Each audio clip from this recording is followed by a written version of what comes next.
Let's be honest, we all have cravings. Cravings are our body's way of communicating with us that it needs something, whether it's vitamins or minerals or protein or sugar, because sugar, glucose, is our body's main source of fuel. So it's natural to have, for example, cravings for sweet food. But sweet food is not cakes and biscuits. That's not what the body is asking for. Sweet foods are foods that have a sweet taste, according to Ayurveda. Ayurveda is the ancient medical system of India. Goes back 5,000 years. So there's a lot of ancient wisdom about cravings. And what I learned was that sweet taste is building and nourishing and satisfying. And that's why most of our food should have a sweet taste. Now, meat, any kind of protein, whole grains, vegetables, fruits, and of course, honey, dates, raisins, they all have a sweet taste. They're all nourishing and building. And that's exactly what we need when we're grieving, because we are exhausted. We all become energy vampires. At least that's what my bereavement counselor told me. I didn't have a clue about all this when I lost my husband more than 8 years ago.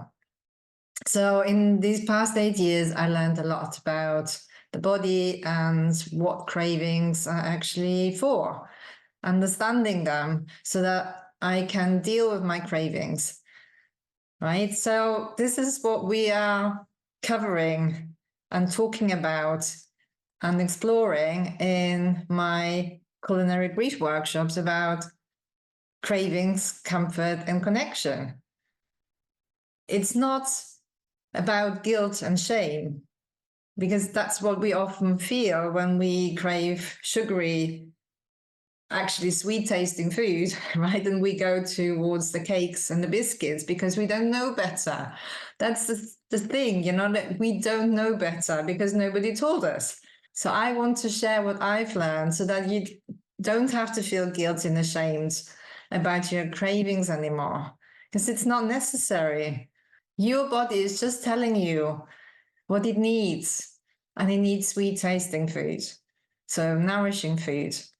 And in my culinary grief workshop about cravings, I share my survival soup with you, because without that lentil and veg soup, which sounds really boring and bland and uninteresting and really basic, but it's not.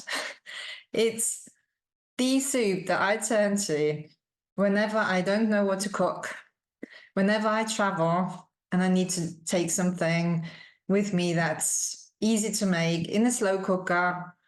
It's so simple to make. You don't need any culinary skills whatsoever. It's really, really simple, but so nourishing, satisfying, comforting, and delicious. And every time you make it in a different way. So you never eat the same soup twice.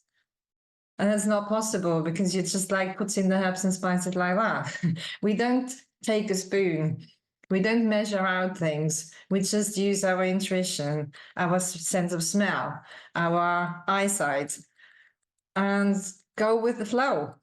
So in this workshop, I want to show you how easy it is to make this survival soup every single day, if necessary, when you're low in energy, low in motivation, and you don't know what you should be cooking, for yourself. I know that cooking for one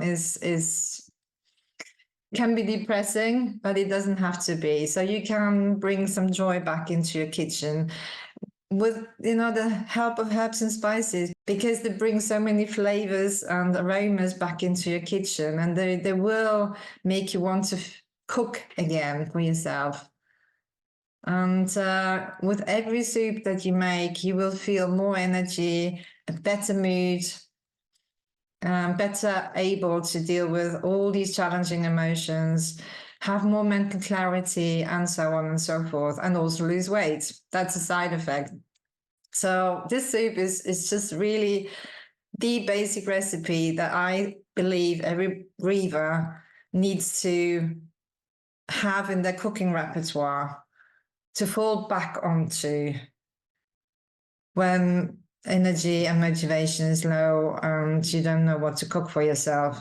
And we are also going to make a dessert just for these moments when we do want to have something more sweet, real sweet, and my chocolate avocado truffles can satisfy that urge.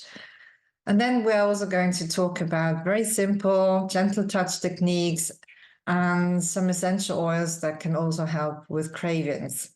But we also want to go into your cravings. We want to explore what's behind your cravings, because everybody has got different cravings. I've got cravings for coffee, and I know what's behind my coffee cravings, right?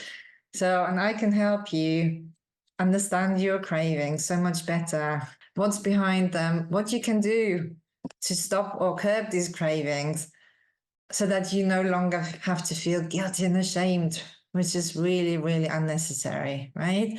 So if you want to join us, then click on the link that I'm sharing with this video. And if you have any questions, do get in touch with me. I'd love to hear from you. Bye. Take care.